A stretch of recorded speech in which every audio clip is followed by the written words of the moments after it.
ಇವತ್ತಿನ ದಿನ ವಿಜಯಪುರ ಜಿಲ್ಲಾ ಪೊಲೀಸರ ವತಿಯಿಂದ ಸೈಬರ್ ಪೊಲೀಸ್ ಠಾಣೆ ಕಳೆದ ವರ್ಷ ಮತ್ತು ಅದಕ್ಕಿಂತ ಮುಂಚೆ ಆದಂಥ ಪ್ರಕರಣಗಳಲ್ಲಿ ಸಾಕಷ್ಟು ಪ್ರಗತಿಯನ್ನು ಮಾಡಿ ಕೆಲವು ಇಂಪಾರ್ಟೆಂಟ್ ಪ್ರಕರಣಗಳಲ್ಲಿ ದೂರುದಾರರು ಕಳೆದುಕೊಂಡಿದ್ದ ದುಡ್ಡನ್ನು ವಾಪಸ್ ಮರಳಿಸುವಲ್ಲಿ ಮತ್ತು ಆರೋಪಿಗಳನ್ನು ಪತ್ತೆ ಹಚ್ಚುವಲ್ಲಿ ನಮ್ಮ ಸೈಬರ್ ಪೊಲೀಸ್ ಠಾಣೆಯ DSP ಆದಂಥ ಸುನೀಲ್ ಕಾಂಬ್ಳೆ ಮತ್ತು ಇನ್ಸ್ಪೆಕ್ಟರ್ ರವಿ ಅವರು ಹಾಗೂ ಅವರ ಸಿಬ್ಬಂದಿಗಳು ಯಶಸ್ವಿಯಾಗಿದ್ದಾರೆ.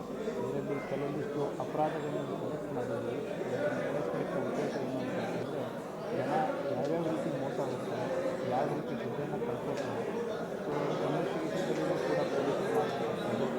ಇದರಿಂದ ಜನರಿಗೆ ಒಂದು ಸೈಬರ್ ಅಪರಾಧಗಳ ಬಗ್ಗೆ ಒಂದು ಅವೇರ್ನೆಸ್ ಆಗಿರುತ್ತೆ. ಈ ರೀತಿಯಾದಂಥ ಮೋಸಗಳಿಗೆ ಅವರು ಬಲಿ ಆಗಬಾರ್ದು.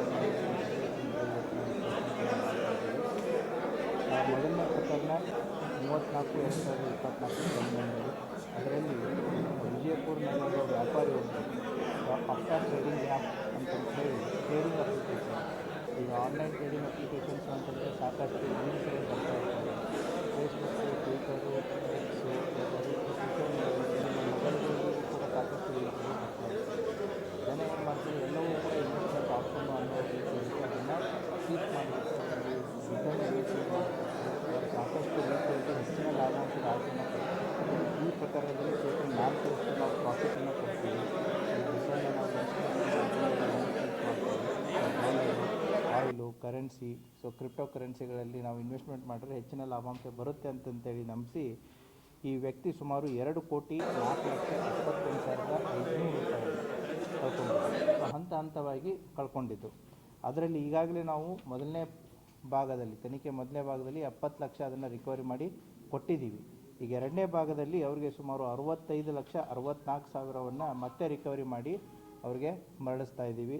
ಸೊ ಈ ಪ್ರಕರಣದಲ್ಲಿ ಒಟ್ಟು 1,35,64,000 ರೂಪಾಯಿಗಳನ್ನು ನಮ್ಮ ಸೈಬರ್ ಪೊಲೀಸ್ನವರು ರಿಕವರಿ ಮಾಡಿದ್ದಾರೆ. ಅದೇ ರೀತಿ ಕೂಡ ಜಲನಗರ ಪೊಲೀಸ್ ಠಾಣೆಯಲ್ಲಿ ಕ್ರೈಮ್ ನಂಬರ್ 85/2024 ಇದು ಒಂದು ಯಾವ ರೀತಿ ನಮ್ಮ ವ್ಯವಸ್ಥೆಯಲ್ಲಿ ಮಿಸ್ಅಪ್ರಾಪ್ರಿಯೇಷನ್ ಆಗುತ್ತೆ ಅಂತಂತ ಹೇಳಿ ಈ ಪ್ರಕರಣ ಇಂಪಾರ್ಟೆಂಟ್ ಇದೆ. ಇದರಲ್ಲಿ ಏನಾಗಿತ್ತು ಅಂತಂದರೆ ಅಂಬೇಡ್ಕರ್ ಅಭಿವೃದ್ಧಿ ನಿಗಮದಿಂದ ಈ ಏನು SC/ST ಜನರಿಗೆ ಈ ಲ್ಯಾಂಡನ್ನು ಖರೀದಿ ಮಾಡೋದಕ್ಕೆ ಸರ್ಕಾರದ ಒಂದು ಯೋಜನೆ ಇತ್ತು. ಅದರಲ್ಲಿ ಒಟ್ಟು 6 ಜನ ಆರೋಪಿತರು ಸೇರಿ ಕೊಟ್ಟಿ ದಾಖಲಾತಿಗಳನ್ನು ರೆಡಿ ಮಾಡ್ತಾರೆ. ಅದನ್ನು ಕೊಟ್ಟಿ ದಾಖಲಾತಿ ಪತ್ರಗಳನ್ನು ಫಲಾನುಭವಿಗಳನ್ನು ಕೂಡ ರಿಯಲ್ ಫಲಾನುಭವಿಗಳು, ಅವರು ಬೇರೆದರಲ್ಲಿರುವಂಥ ಫಲಾನುಭವಿಗಳು, ಒಟ್ಟು 11 ಜನ. ಆ 11 ಜನದ ಫಲಾನುಭವಿಗಳ ಎಲ್ಲ ಫೋಟೋಸ್ಗಳನ್ನು ಫೇಕ್ ಇವರು ಕ್ರಿಯೇಟ್ ಮಾಡಿರ್ತಾರೆ. ಅದಕ್ಕೆ ಬೇಕಾದಂಥ ಫೋಟೋಸ್ಗಳನ್ನು, ಡಾಕ್ಯುಮೆಂಟ್ಸ್ಗಳನ್ನ ಇದಕ್ಕೆ ಅಟ್ಯಾಚ್ ಮಾಡಿರ್ತಾರೆ. ಸೊ ಈ ರೀತಿ ಅಟ್ಯಾಚ್ ಮಾಡಿ ಸುಮಾರು 11 ಎಕರೆಯಷ್ಟು ಲ್ಯಾಂಡನ್ನು ಖರೀದಿ ಮಾಡಲು ಎಷ್ಟು ಅಂತಂತಂದರೆ ಒಟ್ಟು ಸರ್ಕಾರಕ್ಕೆ 75,90,000ವನ್ನು ಮೋಸ ಮಾಡಿರ್ತಾರೆ. ಸೊ ಇದರಲ್ಲಿರುವಂತಹ ಆರೋಪಿಗಳಂತ ಈಗ ತನಿಖೆ ಮಾಡಿ ಒಟ್ಟು 27,190,000 ರೂಪಾಯಿನ ಅವರಿಂದ ರಿಕವರಿ ಮಾಡಿ ಅವರ ಹತ್ರ ಈಗ ಸದ್ಯಕ್ಕೆ ಇಲ್ಲದೇ ಇರೋದ್ರಿಂದ ಅವ್ರ ಮೇಲೆ ನಾವು ಚಾರ್ಜ್ ಮಾಡಿ ಪ್ರಕರಣವನ್ನು ದಾಖಲು ಮಾಡಲಾಗಿದೆ. ಆ ಹಿನ್ನೆಲೆಯಲ್ಲಿ ಇದರಲ್ಲಿ ಕರ್ತವ್ಯ ಲೋಪ ಸಾಕ್ಷಿಯಾಗಿರ್ಬೋದು, ನನ್ನ ತಾಲೂಕು ಅಭಿವೃದ್ಧಿ ಅಧಿಕಾರಿ, ಜಿಲ್ಲಾ ವ್ಯವಸ್ಥಾಪಕ ಸಾಕರ್ಲೆ, ತಾಲೂಕು ಅಭಿವೃದ್ಧಿ ಅಧಿಕಾರಿಯಾದಂಥ ಮಂಜೂರಿ ಮತ್ತು ಮುನ್ನೋಳಿ ಕರ್ತವ್ಯ ಲೋಪ ಮಾಡಿ ಸರ್ಕಾರಕ್ಕೆ ಸುಮಾರು 75,90,000 ನುಕ್ಸಾನ್ ಮಾಡಿದ್ರು. ಆ ಹಿನ್ನೆಲೆಯಲ್ಲಿ ಪ್ರಕರಣ ದಾಖಲಾಗಿತ್ತು. 3 ಹಂತಗಳಲ್ಲಿ ಇವರು ದುಡ್ಡನ್ನು ಮಾಡಿರ್ತಾರೆ. 37,90,000 ಒಂದು ಹಂತ, 3,79,500 ಒಂದು ಹಂತ, ಎರಡನೇ ಹಂತದಲ್ಲಿ 34,15,500 ಈ ರೀತಿ ಕೊಟ್ಟಿ ಫಲಾನುಭವಿ ದುಡ್ಡನ್ನು ಟ್ರಾನ್ಸ್ಫರ್ ಮಾಡಿ ಆಮೇಲೆ ಅದನ್ನು ವಿಡ್ರಾ ಮಾಡಿ ಸರ್ಕಾರಕ್ಕೆ ಈ ರೀತಿ ದೊಡ್ಡ ಮೋಸವನ್ನು ಮಾಡಿರ್ತಾರೆ. ಆ ಪ್ರಕರಣವನ್ನು ಕೂಡ ನಮ್ಮ ಸೈಬರ್ ಪೊಲೀಸ್ನವರು ಅವರನ್ನು ಟ್ರ್ಯಾಕ್ ಮಾಡಿ 50,183 ರಿಕವರಿ ಮಾಡಿ ಪೊಲೀಸನ್ನು ಚಾರ್ಜ್ ಮಾಡಿದ್ದಾರೆ. ಕೋರ್ಟಲ್ಲಿ ಅವ್ರಿಗೆ ಮತ್ತೆ ಫರ್ದರ್ ಆ್ಯಕ್ಷನನ್ನು ಆಗುತ್ತೆ. ದೆನ್ ಮೂರನೇ ಪ್ರಕರಣ ಕ್ಲಾಸಿಕ್ ಕೇಸು ಏನು ಅಂತಂತಂದರೆ ನಮ್ಮ ಜಿಲ್ಲೆಯಲ್ಲಿ ಒಬ್ಬರು ವೈದ್ಯರೊಬ್ಬರು ಅವ್ರದ್ದು ಕೂಡ ಡೈವರ್ಸ್ ಆಗಿತ್ತು. ಹಾಗಾಗಿ ಡೈವರ್ಸ್ ಮೆಟ್ರಿಮೋನಿಯಲ್ಲಿ ಏನು ಹುಡುಕಾಟ ಮಾಡ್ತಿರ್ಬೇಕಾದ್ರೆ ಒಂದು ಕಾಂಟ್ಯಾಕ್ಟ್ ಇರುತ್ತೆ. ಆ ಕಾಂಟ್ಯಾಕ್ಟನ್ನು ವಿತೌಟ್ ಆ ವ್ಯಕ್ತಿ ಯಾರು, ಅಪೋಸಿಟ್ ಇರುವಂಥ ಮಹಿಳೆ ಯಾರು, ಅಥವಾ ವ್ಯಕ್ತಿ ಯಾರು ಅನ್ನೋದನ್ನು ತಿಳಿಯಲಾರ್ದೇ ಸೋಷಿಯಲ್ ಮೀಡಿಯಾದಲ್ಲಿನೇ ಚಾಟ್ ಮಾಡಿ ಆ ಒಂದು ನಂಬಿಕೆಯನ್ನು ಬೆಳೆಸ್ಕೊಂಡು ಸುಮಾರು 2,15,50,000 ರೂಪಾಯಿಯನ್ನು ಕಳ್ಕೊಂಡಿದ್ದಾರೆ. ಆ ಹಿನ್ನೆಲೆಯಲ್ಲಿ ನಮ್ಮ ಸೈಬರ್ ಪೊಲೀಸ್ ಠಾಣೆಯಲ್ಲಿ ಕ್ರೈಮ್ ನಂಬರ್ 4/25 ಅಡಿಯಲ್ಲಿ ಪ್ರಕರಣ ದಾಖಲಾಗಿತ್ತು. ಆ ಹಿನ್ನೆಲೆಯಲ್ಲಿ ಈಗಾಗಲೇ 25,11,000 ರಿಕವರಿ ಆಗಿದೆ ಮೊದಲನೇ ಹಂತದಲ್ಲಿ. ಇನ್ನೂ ಕೂಡ ಇದರಲ್ಲಿ ಪ್ರಕರಣ ತನಿಖೆಯಲ್ಲಿದೆ. ಮುಂದೆ ಬರುವಂಥ ದಿನಗಳಲ್ಲಿ ಇನ್ನೂ ಹೆಚ್ಚಿನ ಅಮೌಂಟ್ ಇದರಲ್ಲಿ ರಿಕವರಿ ಆಗಿದೆ. ಅಂದರೆ ಯಾವ ರೀತಿ ಜನ ಮೋಸ ಹೋಗ್ತಾ ಇದ್ದಾರೆ ಅನ್ನೋದನ್ನು ಜನರಿಗೆ ಗಮನಕ್ಕೆ ತರೋಣ ಅಂತ. ಅದೇ ರೀತಿ 4ನೇ ಪ್ರಕರಣ ನಮ್ಮ ಜಿಲ್ಲೆಯಲ್ಲಿ ಆಗಿರೋದು ಸೈಬರ್ ಪೊಲೀಸ್ ಠಾಣೆ ಪ್ರಕರಣ ಸಂಖ್ಯೆ 17/25. ಇದರಲ್ಲಿ ವಿಜಯಪುರ ಜಿಲ್ಲೆಯ ವ್ಯಾಪಾರಿಯೊಬ್ಬರು ಏನು ಅಂತಂದರೆ ಇವರು ಮೊನ್ನೆ ನಡೆದಂಥ ಕುಂಭಮೇಳಕ್ಕೆ ಹೋಗಬೇಕು ಅಂತ ಹೇಳಿ ಪ್ರಯಾಗ್ರಾಜ್ನಿಂದ ಕುಂಭಮೇಳಕ್ಕೆ ಹೆಲಿಕಾಪ್ಟರ್ ರೇಟ್ ಬುಕ್ ಮಾಡಿದ್ರು. ಸೊ ನಾವು ಆನ್ಲೈನಲ್ಲೆಲ್ಲ ಬುಕ್ ಮಾಡಿದ್ವಿ. ಹೆಲಿಕಾಪ್ಟರ್ ರೇಟ್ ಬುಕ್ ಮಾಡಿದ್ರೆ ಪ್ರಯಾಗ್ರಾಜ್ಗಳು ಫ್ಲೈಟಲ್ಲಿ ಹೋಗ್ತಾರೆ. ಪ್ರಯಾಗ್ರಾಜ್ನಿಂದ ಕುಂಭಮೇಳಕ್ಕೆ ಹೆಲಿಕಾಪ್ಟರ್ ಇಲ್ಲ, ಬಟ್ ಆನ್ಲೈನ್ ಪೇಮೆಂಟ್ ಆಗಿದೆ.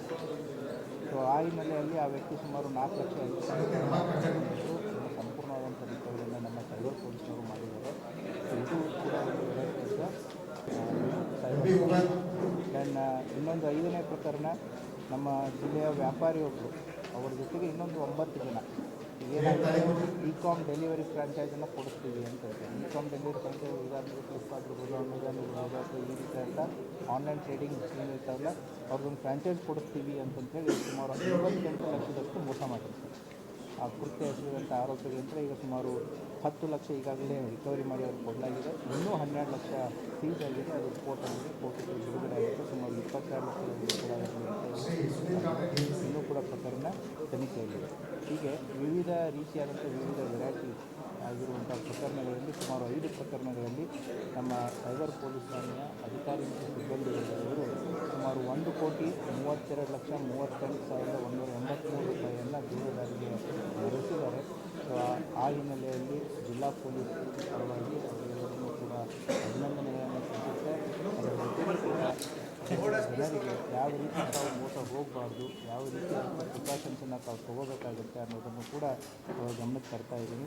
ಅದರ ಜೊತೆಗೆ ಮೊಬೈಲ್ ನಿಮ್ಗೆ ಗೊತ್ತಿದೆ IR ಪೋರ್ಟಲ್ ಅಂತ ಇದೆ. ಯಾರೇ ಮೊಬೈಲನ್ನು ಕಳ್ಕೊಂಡ್ರೆ ಮಾಡಿದರೆ ನಮ್ಮ ಮೊಬೈಲ್ ಯೂನಿಕ್ ಆಗಿ ಅದನ್ನು ನಾವು ಆನ್ಲೈನ್ ಪೋರ್ಟಲ್ IR ಎಲ್ಲ ಮಾಹಿತಿಗಳನ್ನು ಅದರಲ್ಲಿ ಹಾಕಿದ್ದಾರೆ. ಆ ಮೊಬೈಲ್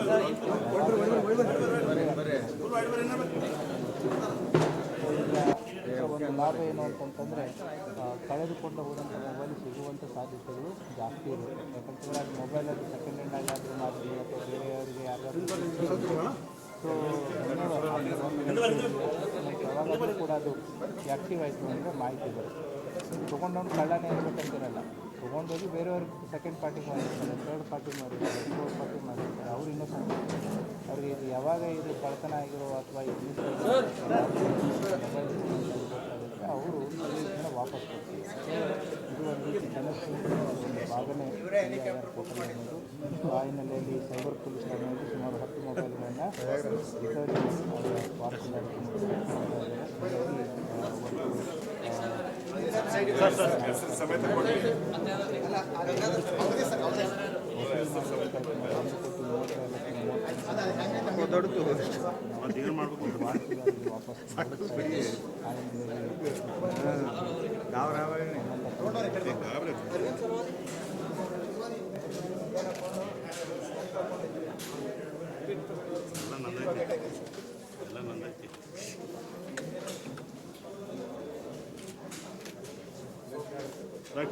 सागर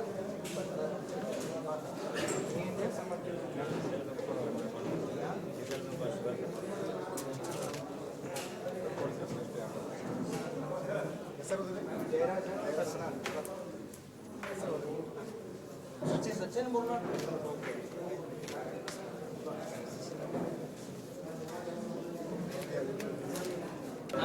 हमें बोर्ड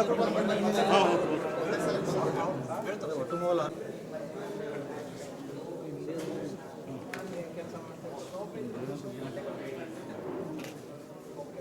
ಮಂಜುನಾಥ್ ಸಿಟಿ ಮುಂದೆ ರೈಲ್ವೆ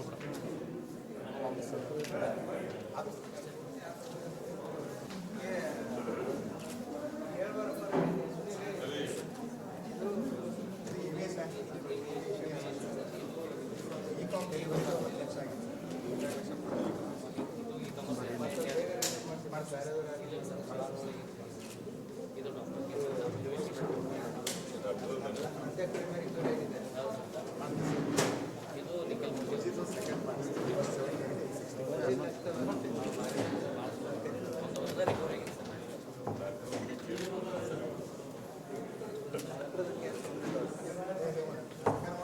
ಥ್ಯಾಂಕ್ ಯು.